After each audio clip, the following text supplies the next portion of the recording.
नमस्कार, स्वागत है आप सभी का एमसीबी सुनील में। दोस्तों, आज हम देखेंगे कि गुणनखंड और गुणज होते क्या हैं और इनमें क्या अंतर होता है। So let's get started.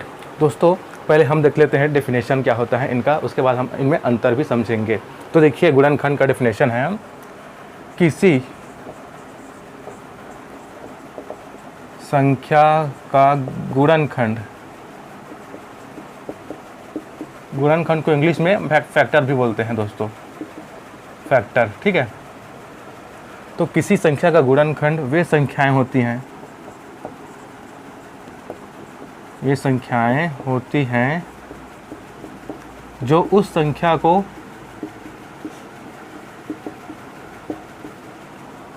पूरी तरह विभाजित करे, पूरी तरह विभाजित करे।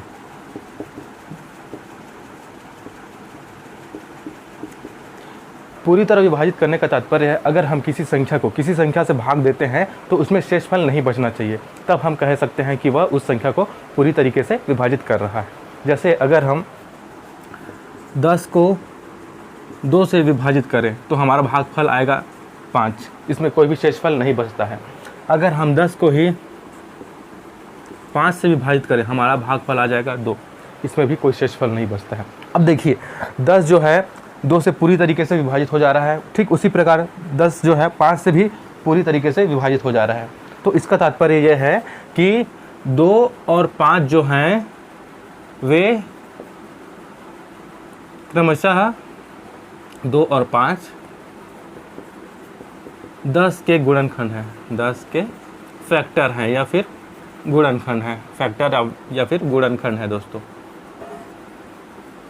गुणनखंड है। ठीक है, देखिए हमारा परिभाषा कहता है किसी संख्या का गुणनखंड वे संख्याएं होती हैं जो उस संख्या को पूरी तरह से विभाजित करती हैं। देखिए 10 जो है 2 से पूरी तरीके से विभाजित हो जा रहा है, ठीक उसी प्रकार 10 जो है 5 से पूरी तरीके से विभाजित हो जा रहा है। इसका मतलब क्या है, 10 जो है 5 और 2 जो है 10 के फैक्टर है या 10 के गुणनखंड है। ठीक है, अब देखते हैं हम गुणज क्या होता है। तो इसका पहले हम डेफिनेशन देख लेते हैं। तो किसी संख्या के पहाड़े में, जब हम पहाड़ा पढ़ते हैं तो किसी संख्या के पहाड़े में जो संख्याएं आती हैं, जो संख्याएं आती है वे सभी संख्याएं उस संख्या का गुणज या मल्टीपल होती हैं, गुणज या मल्टीपल होती हैं। जैसे हम 2 का पहाड़ा पढ़ते हैं दोस्तों, एग्जाम्पल के लिए देख लीजिए, मैं 2 का पहाड़ा पढ़ता हूँ। 2 एकम 2, 2 दूनी 4, 2 तिया 6, 2 चौके 8, 2 पंचे 10, 2 छक्के 12, 2 सत्ते 14, 2 सत्ते 14, 2 अट्ठे 16, 2 नी 18, 2 दहम 20। इसी प्रकार से ये जितना आगे बढ़ाते जाएंगे वो इन्फिनिटिव तक जाएगा, है ना। तो देखिए 2 के पहाड़े में ये सभी नंबर आ रहे हैं, इसका मतलब क्या है, ये सभी 2 के मल्टीपल हैं, 2 के गुणज है। ठीक है, जैसे 4 भी हो गया 2 का मल्टीपल, 6 भी हो गया, 8 भी हो गया, 10 भी हो गया, 12 भी हो गया, 14 भी हो गया, 16 भी हो गया, 18 भी हो गया और 20 भी हो गया। अर्थात 2 के पहाड़े में जितने भी संख्याएं आएंगे वो इन्फिनिटिव तक जाएंगी, वो सभी क्या होंगे, 2 के गुणज होंगे या 2 के मल्टीपल होंगे दोस्तों। ठीक इसी प्रकार से अगर हम 3 का पहाड़ा पढ़ते हैं तो 3 एकम 3, 3 दूनी 6, 3 ते 9, 3 चौक 12, पंचे 15, 3 छक्के 18, 3 सत्ते 21, 3 अट्ठे 24, 3 या 27, 3 दहम 30। इसी प्रकार से ये भी इन्फिनिटी तक जाएगा। तो 3 के पहाड़े जितने भी नंबर्स आ रहे हैं वो सभी क्या है, वो 3 के मल्टीपल है या 3 के गुणज है दोस्तों। तो आपको सिंपली इतना याद रखना है कि जो संख्याएं पहाड़े में आती है किस संख्या की, वो सभी संख्याएं उस संख्या का क्या होते हैं, गुणज होती हैं या फिर मल्टीपल होती हैं। ठीक है, अब देखिए, अब इसी से हम एक चीज़ निकाल सकते हैं, फैक्टर भी। अगर मैं आपको बोलूं कि 18 का फैक्टर क्या है, मैं आपसे कहूं 18 का गुणनखंड क्या है, तो आप क्या देखोगे, आप तो 18 के जो गुणनखंड होंगे वो 18 से छोटे ही होंगे, है ना। ऐसा नहीं है कि 18 से बड़े हो जाएंगे, 18 से छोटे होंगे जो इसके गुणनखंड होंगे। क्यों? क्योंकि जो संख्याएं किसी संख्या को विभाजित करती है पूरी तरीके से, उसमें शेषफल नहीं बचता, तो वो संख्या क्या होती है? उस संख्या का गुणनखंड होती है। तो हम देखेंगे 18 से छोटे जितने भी नंबर हैं कि इनमें से कोई संख्या 18 को पूरी तरीके से विभाजित करती है। तो देखिए 3 कर देगा 18 को पूरी तरीके से विभाजित, तो ये भी 3 भी हो गया 18 का गुणनखंड या फैक्टर। क्योंकि 6 भी करेगा 18 को पूरी तरीके से विभाजित, इसलिए 6 जो होगा वो भी क्या होगा? 18 का एक फैक्टर होगा दोस्तों, एक गुणनखंड होगा। बट अगर हम 9 को देखेंगे तो 9 भी इसको विभाजित कर रहा है, तो 9 भी क्या हो गया? 18 का एक फैक्टर हो गया, एक गुणनखंड हो गया। अगर हम देखें 12 को, तो 12 18 को पूरी तरीके से डिवाइड नहीं कर पाता दोस्तों। अगर हम 12 से 18 को भाग देंगे तो उसमें शेषफल बच जाता है, इसलिए 12 जो है 18 का फैक्टर नहीं है, उसका गुणनखंड नहीं है। ठीक है, उसी प्रकार 15 से भी अगर हम 18 को भाग देंगे तो उसमें भी शेषफल अर्थात रिमाइंडर बच जाता है, इसलिए 15 भी 18 का फैक्टर नहीं है। तो हमने देखा कि गुणनखंड और गुणज क्या होते हैं। तो दोस्तों देखिए हमारे सामने कुछ प्रश्न लिखे हुए हैं गुणनखंड और गुणज से रिलेटेड। इनमें 4-4 ऑप्शन भी दिए हैं सभी क्वेश्चन में, हमको जो सही ऑप्शन है उसको चूज़ करना है दोस्तों। तो चलिए शुरू करते हैं इन क्वेश्चन को सॉल्व करना। तो देखिए हमारा पहला क्वेश्चन है, इनमें से 5 का गुणज या 5 का मल्टीपल कौन है? तो देखिए 4 ऑप्शन दिए गए हैं दोस्तों। पहला ऑप्शन है 15, दूसरा ऑप्शन है 16, तीसरा ऑप्शन है 17 और चौथा ऑप्शन है 18। तो गुणज या मल्टीपल किसको कहते हैं दोस्तों? तो ऐसी संख्याएं जो किसी संख्या के पहाड़ा में आती हैं, वो सभी संख्याएं उस संख्या का क्या होती हैं? वो मल्टीपल होते हैं या फिर गुणज होती है। तो देखिए हमें 5 का गुणज निकालना है, तो इनमें से कोई ऐसी संख्या है क्या जो 5 के पहाड़े में आती है? अगर हम देखें 5 या 15, तो ये आती है दोस्तों, ये आती है, ये सही है। ठीक है, 15 जो है 5 का पहाड़ा में आता है। अगर 16 की बात करें, 5 से 15 5 चौके 20, 16 नहीं आता है दोस्तों, तो ये नहीं है। ठीक है, अगर बात करें 17 की, ये भी 5 के पहाड़े में नहीं आता है। अगर बात करें 18 की, तो ये भी 5 के पहाड़े में नहीं आता है दोस्तों। अर्थात हमारा ऑप्शन क्या हो जाएगा?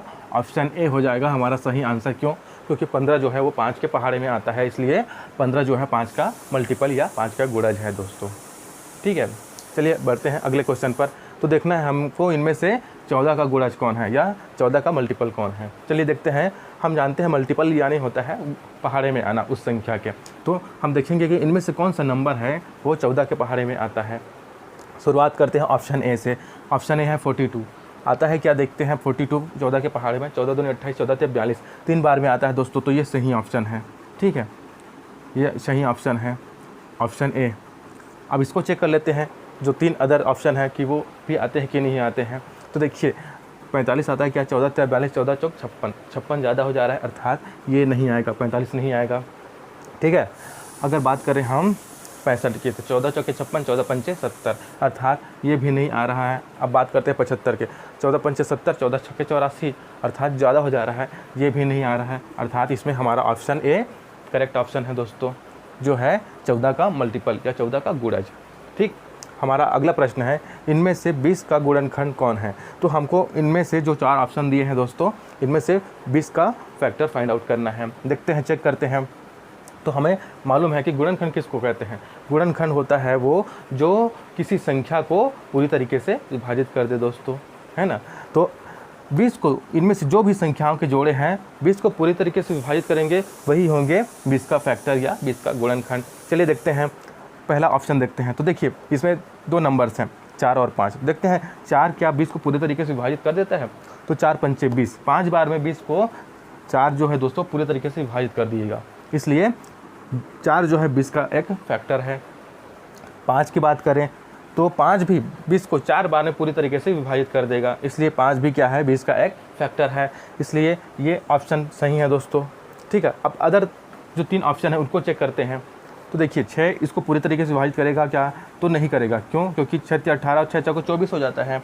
इसमें इसमें रिमाइंडर बच जाता है दोस्तों, है ना, इसलिए ये ऑप्शन। अगर 7 की बात करें तो 7 भी नहीं कर पाएगा पूरी तरीके से इसको विभाजित। 7 दूने 14, 7 21 नहीं कर पा रहा है, तो ये नहीं है इसका फैक्टर। ठीक है, बात करते हैं 3 की। तो देखिए 3 छक्के 18 है ना, और 3 अट्ठे 24। ठीक है, 3 सत्ते 21 भी होता है, तो 20 का जो है ये फैक्टर नहीं है दोस्तों, ठीक है। और 6 × 18, 6 × 4 = 24, तो 6 भी 20 का एक फैक्टर नहीं है, तो ये ऑप्शन भी सही नहीं होगा। बात करते हैं अगर हम दी ऑप्शन की, तो 9 दूनी 18, 9 × 27, अर्थात 20 को 9 भी पूरी तरीके से डिवाइड नहीं कर पा रहा है। अगर बात करें 11 की, 11 दूनी 22 ज़्यादा हो जा रहा है ना, तो ये ऑप्शन भी नहीं है। तो हमारा ऑप्शन ए करेक्ट ऑप्शन है दोस्तों कि 20 का जो फैक्टर है वो 4 और 5 है, ठीक है। अगला प्रश्न देखते हैं, तो देखते हैं इनमें से 75 का गुणनखंड कौन सा है। तो हम चेक करेंगे इन 4 ऑप्शन में से कि कौन से ऑप्शन के जो नंबर्स हैं वो 75 को पूरी तरह से डिवाइड करते हैं। तो देखते हैं हमारा पहला ऑप्शन, इसमें है 15। तो देखते हैं कि 15 क्या 75 को पूरी तरीके से डिवाइड कर पाता है। तो हम क्या करेंगे, पहाड़ा पढ़ेंगे, इसको डिवाइड करके देखेंगे। 15 × 5 = 75, हाँ। तो दोस्तों जो 15 है वो 75 को 5 बार में पूरी तरीके से डिवाइड कर देता है। तो 15 जो है वो 75 का एक फैक्टर है। अब 25 को चेक करते हैं, तो देखिए 25 × 75, 25 भी 75 को 3 बार में पूरी तरीके से डिवाइड कर देता है, इसलिए 25 जो है 75 का एक क्या है, फैक्टर है दोस्तों, ठीक है। अर्थात ये ऑप्शन सही हो जाएगा। अब 3 अदर ऑप्शन को भी चेक कर लेते हैं। देखते हैं 20 क्या 75 को पूरी तरीके से डिवाइड कर लेता है। तो 20 × 60, 20 × 4 = 80, नहीं कर पाएगा दोस्तों। 20 में इसमें रिमाइंडर बच जाएगा।